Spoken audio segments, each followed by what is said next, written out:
trying to make or exercise the use of our gray matter as opposed to our brawn and our loud mouths.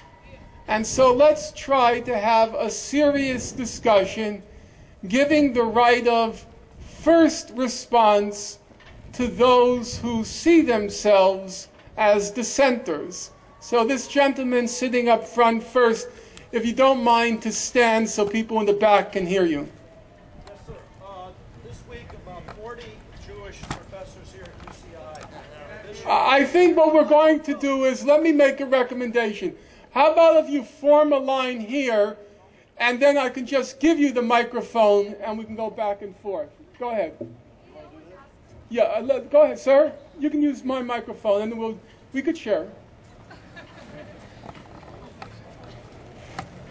Professor, this week about 40 professors, Jewish professors of UC Irvine, have issued a letter which hopefully will be in the student newspaper next week, asking for an end to anti-Semitism on the UC campus, specifically referring to these events which have been going on for several years. I'm not even Jewish, and I'm signing it. Will you join me and sign it also, sir?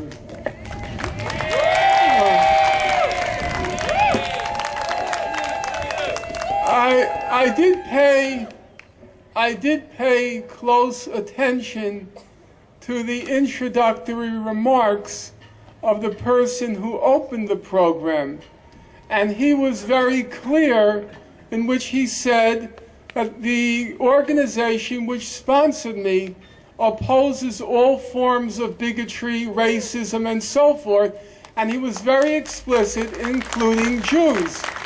So maybe that's a problem. I'm not intimately connected to this campus, but if it is a problem, it certainly does not seem to be a problem that's emanating from the sponsors of this afternoon's event. I would also want to say that I think this charge of anti-Semitism for all critics of Israel has reached, if I can use the term, has reached the point of absurdity with the instance of Richard Goldstone. Now, bear in mind, Richard Goldstone is the respected South African jurist, the former chief prosecutor for the war crimes tribunals in the former Yugoslavia and in Rwanda. And then Mr. Goldstone was asked by the United Nations Human Rights Council to investigate what Israel did in Gaza during those 22 days. And Mr. Goldstone came back with a report in which he concluded, and now I'm quoting him, that Israel launched a disproportionate attack designed to punish, humiliate, and terrorize a civilian population. That was Richard Goldstone's conclusion after, at the end of a 500-page, quite exhaustive document. I bring this up because Mr. Goldstone then was immediately charged with anti-Semitism by the state of Israel, in particular its diaspora minister, Mr. Yuli, the name escapes my mind, it'll come back to me, Edelstein. Now this was a peculiar charge, because not only is Richard Goldstone Jewish, he is also, by his own reckoning, he says, I am a Zionist. He says, I have worked my entire adult life for Israel. He says, I absolutely believe in the right of Israel to exist. He's an honorary, he received his honorary doctorate from the Hebrew University in Jerusalem. He sits on the board of governors of the Hebrew University in Jerusalem. His mother was an activist in the Zionist movement. His daughter did Zionist emigration to Israel, Aliyah. And yet he was accused of being an anti-Semite. So, and in fact, there's somebody here who seems to think he is or was. And so I think we've reached a kind of point of absurdity with that kind of allegation.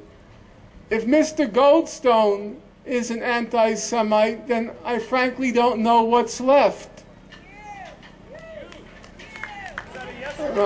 Excuse me? I said that I don't see the pertinence of that question to this gathering here. You might as well ask me to sign a petition on animal rights. That's not pertinent here. So far as I can tell, the sponsors are very reasonable, and from my personal experience the past several hours, I would have to say that the people sponsoring this event, or at least those I've had a chance to talk to, are remarkably intelligent and morally serious. I think, yeah, please. Oh, we have a mic, great. Okay, terrific. Hi, Norman. I can't, there you go. Hello, Norman. You're a child of survivors, so am I. My question for you is, Hamas was democratically elected, so was Hitler. So my question is, I see on the back there on the wall that the students are making the case for a democratically elected Hamas. I think that is ruining the lives of people in Gaza, of the Palestinians in Gaza, but that's not the finger that's being pointed today, is it? The finger that's being pointed is directly at Israel, not at Hamas, not at Hezbollah, not at Fatah, not at corruption.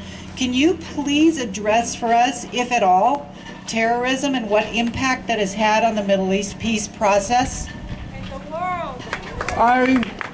I will be speaking at some length this afternoon.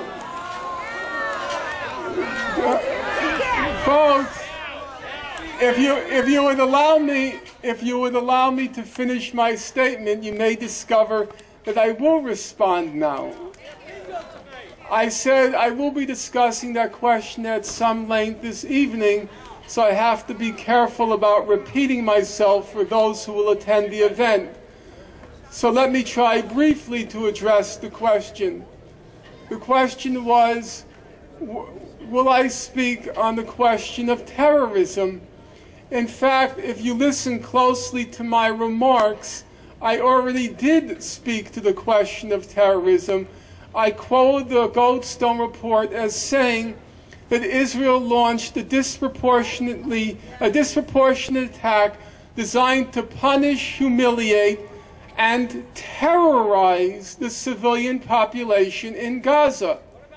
And so there is a very okay, I would be very happy, sir, I'm trying to be respectful. And if you heard, I said, I will take dissenting questions first. So by shouting, you're denying the rights of your own organization to speak. They're right here in the first row. And I'm giving them the first right to speak. I respect the fact you let me talk. I do not consider that you were unruly. And now I want to give you a chance to talk. So let me answer the question. As I understand it, you can be dissatisfied with my answer, but you can't say I'm not answering it when you don't let me answer it. There is a problem, it's quite correct.